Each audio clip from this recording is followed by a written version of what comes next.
우리가 알고 있는 동화 속 공주님들은 매우 착합니다. 지독한 괴롭힘을 당해도 모두 용서하고 오래오래 행복하게 살았다고들 하죠. 그런데 그것이 진실일까요? 또한 그것이 진짜 끝일까요? 백설공주 이야기는 다들 한 번쯤 들어보셨을 겁니다. 마법 거울의 말에 의하면 그녀는 세상에서 제일 아름답다고 하죠. 진실만을 말하는 마법 거울을 가진 새 왕비는 백설공주의 계모였습니다. 그녀는 자신보다 더 아름다운 존재를 용납할 수 없었기에 공주를 없애기로 결심했죠. 그러나 꿈과 희망을 심어주는 동화에서는 백설공주가 사랑하는 왕자를 만나 오래오래 행복하게 살았답니다. 라고 마지막 문장을 맺었습니다. 수많은 동화들의 원작은 꽤나 수위가 높고 충격적인 내용을 담고 있습니다. 백설공주 스토리를 여러 번 수정한 그림 형제의 원작 역시 현재 알려진 동화와는 조금 다릅니다. 원작은 이러합니다.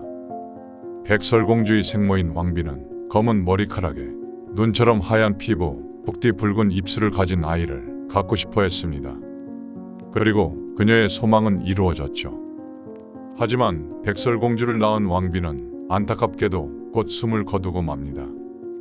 왕은 새 왕비를 맞이했고 뛰어난 외모의 그녀는 미모에 대한 집착이 대단했습니다. 자신보다 아름다운 존재는 세상에서 없애버리려고 할 정도니까요.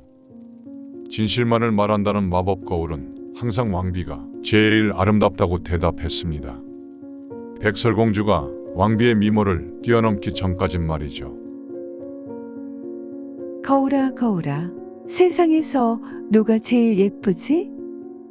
왕비님도 아름답지만 더욱 아름다운 분이 있습니다. 누더기도 그 아름다움을 가릴 수 없습니다. 그녀가 왕비님보다 더 아름답습니다. 붉은 입술은 마치 장미 같고 흑당 같은 검은 머리에 흰 눈처럼 하얀 피부를 가졌습니다. 언제나 해왔던 똑같은 물음에 이제는 왕비가 아닌 백설공주라고 답하는 마법 거울. 큰 충격을 받은 왕비는 끝내 백설공주를 없애기로 결심합니다. 그녀는 사냥꾼을 불러 백설공주를 반드시 죽이고 그 증거로 심장을 가져오라고 명령합니다. 사냥꾼은 명령을 받들기 위해 백설공주를 숲속까지 데려갔으나 목숨을 애원하는 그녀의 모습에 차마 죽일 수 없었습니다. 자신이 죽이지 않더라도 숲의 짐승들이 그녀를 해치리라 예상했죠. 사냥꾼은 증거로 심장을 가져가야 했기에 돼지의 심장을 왕비에게 바쳤습니다. 다행히 왕비는 그 심장이 백설공주의 것이라 믿었습니다. 이어 왕비는 그 심장을 먹어치웠습니다.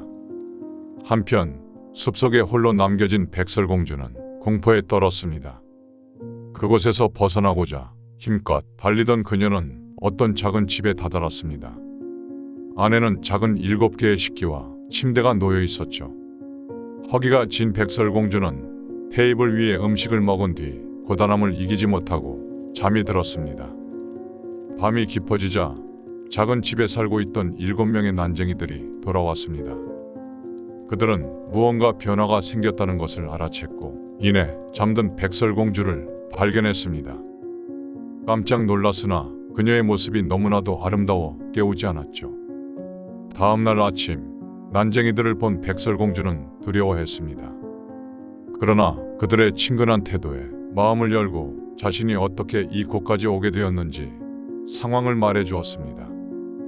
난쟁이들은 집안일을 해준다면 함께 있어도 좋다고 했고 백설공주는 기꺼이 그러겠다고 답했습니다. 이후 난쟁이들이 일을 마치고 집으로 돌아오면 깨끗한 집과 맛있는 저녁 식사가 준비되어 있었습니다. 집안일을 하는 동안 백설공주가 홀로 집에 있는 것을 알기에 난쟁이들은 걱정했습니다. 새 왕비가 곧 백설공주를 찾아올 것이라는 예감이 들었기 때문이었습니다. 백설공주에게 자신들 외에는 아무도 집에 들여서는 안 된다고 신신당부했습니다. 백설공주의 심장을 먹어치웠다고 생각한 왕비는 마법 거울에게 다시 한번 물었습니다. 거울아, 거울아, 세상에서 누가 제일 예쁘지? 7개의 보석산을 넘고 7개의 폭포를 지나면 7난쟁이의 집이 있습니다. 그곳에 백설공주가 가장 아름답습니다. 왕비는 마법 거울을 통해 자신이 사냥꾼에게 속았고 백설공주는 여전히 살아있다는 것을 알게 되었습니다. 왕비는 직접 나서기로 결심하고 행상인 차림으로 위장하였습니다. 7개의 산을 넘어 7난쟁이 집 앞에 도착한 그녀는 백설공주가 홀로 있는 집의 문을 두드렸습니다. 예쁜 레이스를 판매하는 행상인이라며 백설공주를 속이는데 성공했습니다. 백설공주는 레이스를 메어주겠다는 왕비의 말에 순순히 몸을 맡겼고 이내 숨이 막혀오는 것을 느꼈습니다. 왕비가 레이스를 꽉 조이는 바람에 숨을 쉴 수 없었고 그대로 바닥에 쓰러지고 말았습니다. 이번에야말로 확실하게 백설공주를 없앴다고 생각한 왕비는 서둘러 자리를 벗어났습니다. 얼마 후 난쟁이들이 집으로 돌아왔고 쓰러진 백설공주를 발견했습니다. 그들이 레이스를 자르자 백설공주가 숨을 쉬기 시작했습니다. 정신을 차린 그녀에게서 내막을 알게 된 난쟁이들. 그들은 백설공주를 찾아온 행상인이 왕비임을 확신했습니다. 백설공주에게 자신들 외에는 집에 아무도 들이지 말라고 신신당부했습니다.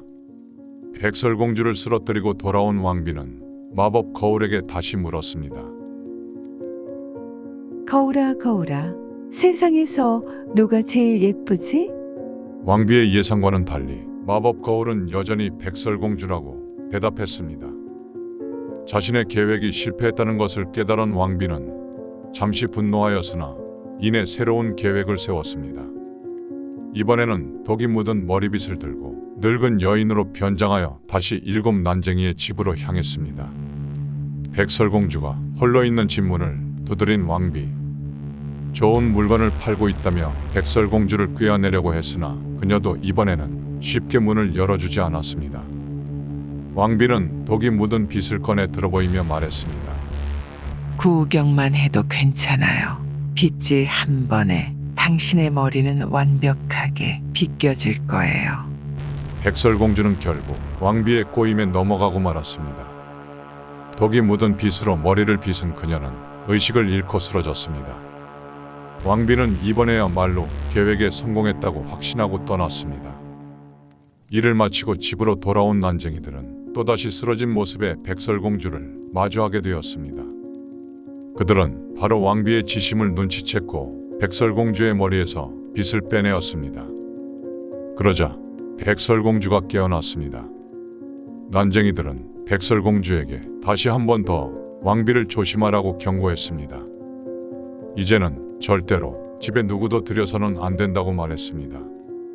왕비는 마법 거울 앞에 서서 다시 한 번 물었습니다. 거울아, 거울아, 세상에서 누가 제일 예쁘지? 그런데 이번에도 마법 거울은 백설공주라고 답했습니다. 자신의 계획이 또 실패했다는 것을 알게 된 왕비는 분노에 몸서리를 쳤습니다. 자신의 인생을 걸고서라도 반드시 백설공주를 없애겠다고 마음먹었습니다. 왕비는 비밀스러운 방에서 독사과를 만들어냈습니다. 반은 빨갛고 반은 하얀 매우 탐스럽고 아름다운 모양이었지만 단 한 입이라도 먹으면 목숨을 앗아가는 독사과였습니다. 왕비는 이번엔 가난한 소장농 차림으로 변장하여 다시 7난쟁이의 집으로 향했습니다.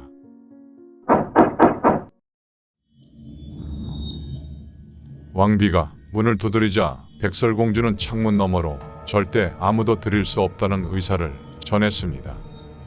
왕비는 아랑곳하지 않고 아름다운 사과를 꺼내 백설공주를 유혹했습니다. 그저 사과가 남아서 그러니 먹어보라고 제안했습니다. 백설공주도 이번엔 쉽게 넘어가지 않고 거부하였으나 왕비가 독이 있을까봐 걱정되냐고 말했습니다. 이어 사과를 반으로 잘라 하얀 쪽은 자신이 갖고 먹음직스러워 보이는 빨간 쪽을 백설공주에게 건넸습니다. 사과의 모든 독은 빨간 쪽에 있었죠. 왕비가 반쪽의 사과를 먹자 백설공주는 더 이상 유혹을 참기 힘들었습니다. 그녀는 결국 남은 반쪽을 베어 물었고 바닥에 쓰러졌습니다. 그 모습을 지켜본 왕비는 소름 끼치는 눈빛으로 크게 웃었습니다. 이번에야말로 난쟁이들도 다시는 백설공주를 살리지 못할 거란 확신이 들었죠. 성으로 돌아온 왕비가 마법 거울에게 다시 물었습니다. 거울아, 거울아, 세상에서 누가 제일 예쁘지? 끝내 거울은 이렇게 대답했습니다. 당신이 이제 가장 아름답습니다. 그러자 왕비의 질투로 끓어오르던 마음은 평화를 되찾았습니다. 일을 마치고 밤이 되어 집으로 돌아온 난쟁이들은 또다시 쓰러져 있는 백설공주를 마주하게 되었습니다. 그런데 이번엔 무언가 다르다는 것이 느껴졌습니다. 백설공주는 숨을 쉬지 않았습니다. 명백히 죽은 것이었습니다. 난쟁이들은 단념하지 않고 그녀를 살폈습니다. 레이스를 자르고 머리를 빗겨보고 물과 와인으로 씻겨도 봤지만 모두 소용없었습니다. 백설공주는 잠든 것처럼 보였지만 죽은 것이었습니다. 난쟁이들은 사흘간 눈물로 애도하며 백설공주의 장례식을 치렀습니다. 그녀를 땅속에 묻으려고 했으나 밝게 빛나는 볼이 마치 살아있는 것 같아 투명한 유리관에 안치했습니다. 시간이 흘러도 백설공주는 정말 잠든 것처럼 보였습니다. 여전히 눈처럼 하얗고 입술은 피처럼 붉고 머리는 흑단처럼 까만색이었습니다. 그러던 어느 날 한 왕자가 근처를 지나다 백설공주를 발견했습니다. 그리고 난쟁이들에게 백설공주가 안치된 유리관을 자신에게 달라며 부탁했습니다. 난쟁이들은 완강하게 거절하였으나 왕자의 간곡한 요청에 결국 관을 내주었습니다. 왕자의 하인들이 유리관을 어깨에 메고 이동하기 시작했습니다. 관을 나르던 중 덤불에 발이 걸려 관이 휘청거리자 백설공주의 목에 걸려있던 독사과 조각이 튀어나왔습니다. 점점 정신이 돌아온 백설공주는 왕자를 통해 그간의 일들을 알게 되었습니다. 또한 왕자에게 프로포즈까지 받게 되었습니다. 둘은 결혼을 약속했고 왕자의 성으로 향했습니다. 백설공주와 왕자의 결혼식에 왕비도 초대장을 받게 되었습니다. 왕비는 아름다운 옷을 꺼내 입고는 거울에게 물었습니다. 거울아, 거울아, 세상에서 누가 제일 예쁘지? 왕비님이시여, 비록 당신도 아름답지만 그 어린 신부가 1000배는 더 아름답습니다. 어린 신부가 백설공주라는 사실을 모르는 왕비는 분노의 이성을 잃고 말았습니다. 결혼식에 가지 않으려고 했으나 그 어린 신부를 두 눈으로 보지 않는 이상 안정을 되찾지 못할 것 같았습니다. 결국 결혼식에 간 왕비는 어린 신부가 바로 백설공주였다는 것을 알게 되었습니다. 왕비는 두려움과 분노가 치솟았습니다. 이때 백설공주와 왕자는 왕비를 위해 준비해둔 선물을 꺼냈습니다. 선물은 신발이었습니다. 철로 만들어진 신발. 불에 달궈진 철 신발은 매우 뜨거웠습니다. 백설공주와 왕자는 그 신발을 왕비에게 신겼고 왕비는 빨갛게 달궈진 신발을 신고 죽을 때까지 뛰어다녔습니다. 무해하기만 했던 동화 속 스토리의 원작이 이런 내용이라 충격받으셨나요? 혹은 즐거우셨나요? 미스터 픽이 앞으로 픽할 이야기들은 듣는 사람에 따라 재밌게도 무섭게도 들릴 수 있을 겁니다. 진실에 가까워진다는 것은 미스터 픽에겐 상당히 흥미로운 일입니다. 다양한 사건과 스토리를 들고 다시 나타나도록 하겠습니다. 지금까지 미스터 픽이었습니다.